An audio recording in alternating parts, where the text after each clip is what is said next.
Assalamualaikum and hi everyone. Welcome to our presentation for CSI162 Basic Biochemistry. Today we'll be exploring laboratory analysis techniques on hot-pressed soap. In this video, we'll be diving into a laboratory-based topic that connects everyday products with core biochemical techniques. Stay tuned as we walk you through our project, highlight our objectives, and demonstrate the practical steps involved in our experiment. Let's get started.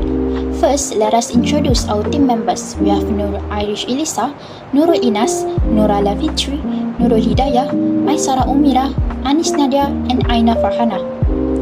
Hot-pressed soap, also known as hot process soap making, uses heat to accelerate saponification. The lye solution is combined with a mixture of oils or fats to begin the process. There is a chemical process where a fat or oil is reacted with a strong base like sodium hydroxide to produce soap and glycerol. Additionally, the batter is often thicker and after saponified will be placed into the soap mold to solidify into a bar. Hot-pressed soap is ready to use sooner than cold-pressed soap since it can be sliced and used the following day after it hardens. Because of its effectiveness and quicker production time than alternative methods, this approach has been widely employed in both traditional and commercial soap making. Meanwhile, in laboratories, pre-made hot-pressed soap is used for these experiments. Rather than making them from scratch, students use finished soap and perform procedures like adding distilled water and shaking the mixture until it dissolves completely. This method provides for a hands-on understanding of soap characteristics and refining process without going through the entire soap production process and is used to test the soap's effectiveness. Let's look at our problem statement. Currently, there are too many chemical-based soap on the market that aren't skin-friendly. They often cause skin irritations, dryness, or allergies. Many of these soaps focus on strong cleaning power but neglect skin health. As a result, people with sensitive skin struggle to find products that clean effectively without irritation. Additionally, the market tends to overpromise benefits while hiding harsh or unproven chemical ingredients. That's why we're exploring innovations in safe soaps, so we can address these issues and provide better options for consumers. This is the method of weighing hot-pressed soap to ensure consistent soap mass per product during production. Step 1. A bar of hot-pressed soap was first cut into smaller, uniform pieces using a clean knife or cutter. This ensures that each sample is consistent in size for accurate weighing.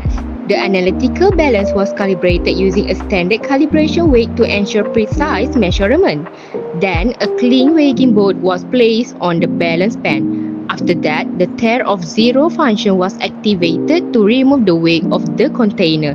Following this, while wearing clean gloves, a cut piece of hot-pressed soap was gently placed onto the weighing board. Finally, once the digital reading becomes stable, the weight was recorded. This ensures accurate and repeatable result for every soap sample.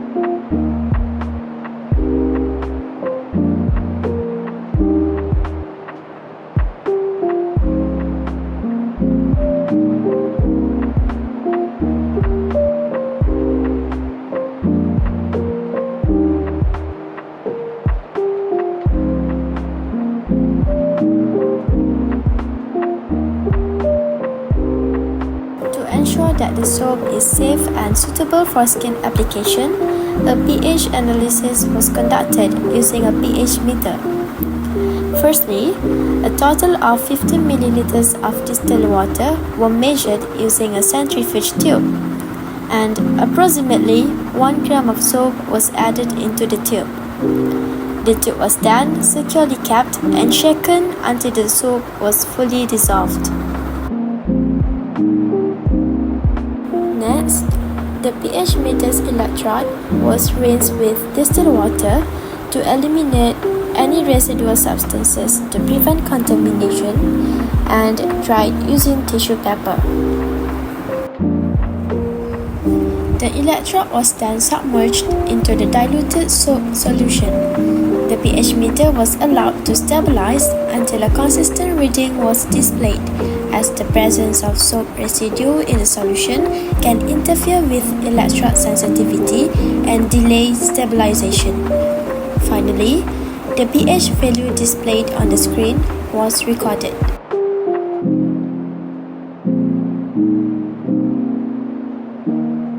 The trolley tests the soap effectiveness. At first, completely rinse the hand under running tap water. Then, the soap carefully applied to the hand. The soap then gently worked into every part. And then, rinse the hand until the soap was removed. And lastly, wipe the surface of hand with dry tissue.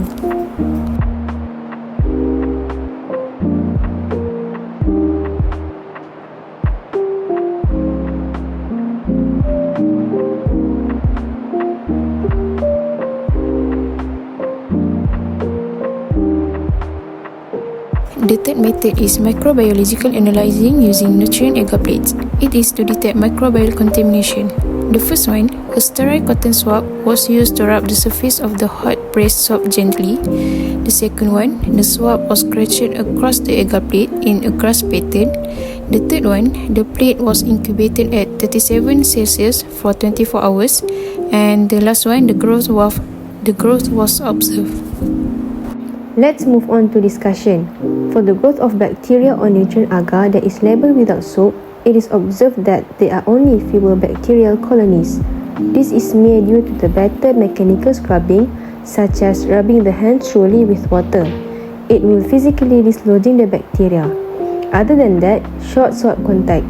The swab may not have collected as many microbes due to the technique error, such as the inconsistent swabbing. For the hot-pressed soap, it is observed that there are more bacterial colonies than expected on the nutrient agar. This is due to the aseptic technique that was not followed properly.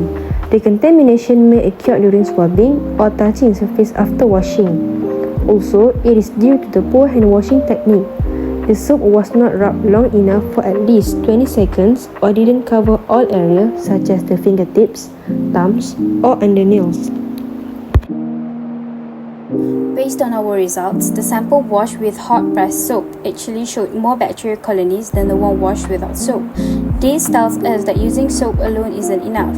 Proper hand washing technique is just as important. The higher colony count could be due to incomplete rubbing, missed areas, or even contamination during swabbing. On the other hand, the sample without soap might have had fewer colonies because of better mechanical scrubbing or shorter swab contact. In conclusion, effective hand hygiene depends on both using soap and following the right technique along with careful handling during sampling.